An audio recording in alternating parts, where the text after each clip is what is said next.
sedikit nih tentang komunikasi efektif. Oke, dengan narasumber kita hari ini yaitu Ilmi Amalia Rahma. Oke, kita mulai aja ya. Pertanyaan yang pertama yaitu kenapa sih komunikasi itu penting bagi generasi muda saat ini? Awalnya tuh aku nggak mengira gitu loh komunikasi itu sepenting itu. Tapi ternyata waktu aku kenal dia tuh orangnya suka ngajak komunikasi. Aku baru ngerti apa pentingnya komunikasi karena dia jika menahan sesuatu itu semakin buruk gitu. Kalau kita tahan di dalam ibarat luka semakin parah kalau nggak dikeluarin. Semakin buruk jika menurutku sangat penting dalam menjalin hubungan apalagi dalam keluarga. Bisa dibilang sangat penting sih. Semakin dekat dengan orang, semakin mudah kita komunikasi. Tapi kita harus lebih tahu sih, kita juga harus lebih dalam tentang orang itu agar kita nggak salah gitu loh dalam bercerita.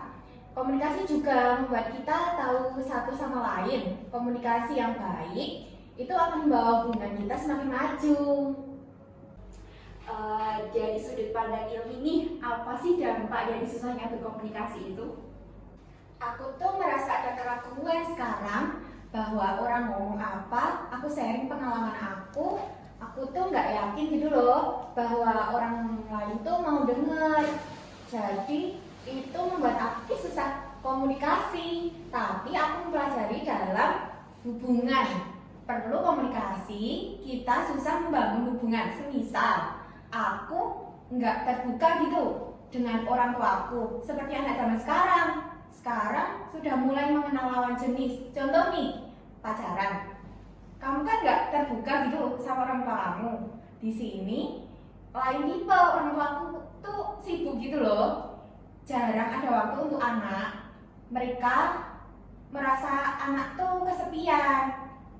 Sampai anak mencari seseorang untuk bercerita gitu. Jadi tanpa adanya komunikasi efektif antara orang tua dan anak menjadi buruk. Anak mencari kenyamanan dengan orang lain. Dan zaman sekarang pacaran itu kan tidak sehat ya?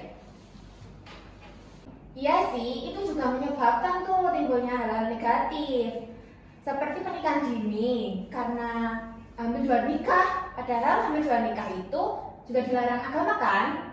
Contoh, calon ibu tuh juga belum cukup umur kan, menimbulkan banyak dampak yang ditimbulkan. Jadi orang tua tuh sebenarnya juga harus nggak cuma pikir gitu loh, gimana anak tuh harus ngerti orang tua, tapi orang tua juga harus ngerti kita dong. Kondisi anak dengan komunikasi efektif seperti bergurau, makan bersama, dan berdiskusi gitu, itu juga penting kan. Jadi intinya kalau kita susah berkomunikasi, kita nggak deket karena kita susah, nggak mau tahu gitu loh kondisi satu sama lain.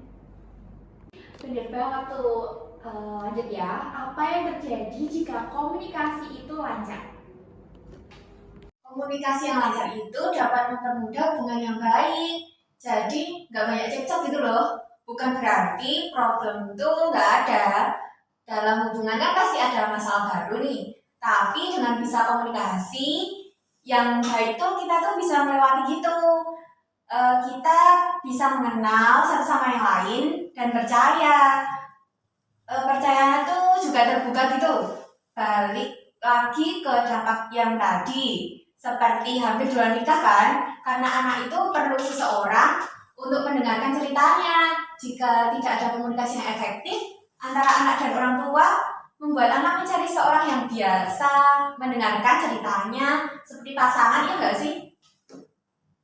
Komunikasi yang lancar dapat mempermudah hubungan yang baik nih. Jadi nggak banyak cekcok. Bukan berarti problem itu nggak ada ya.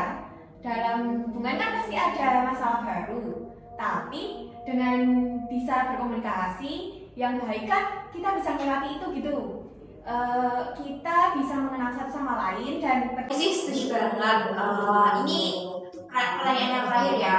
Kapan kita seharusnya melakukan komunikasi yang terbuka?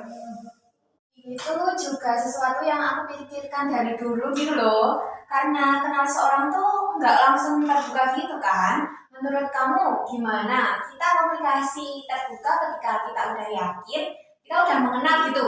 Kita udah ngerti karakternya, ngerti pasangan gimana seseorang dengan bicara. Jika kita udah merasa dekat, udah merasa nyaman, baru kita mulai komunikasi efektif gitu.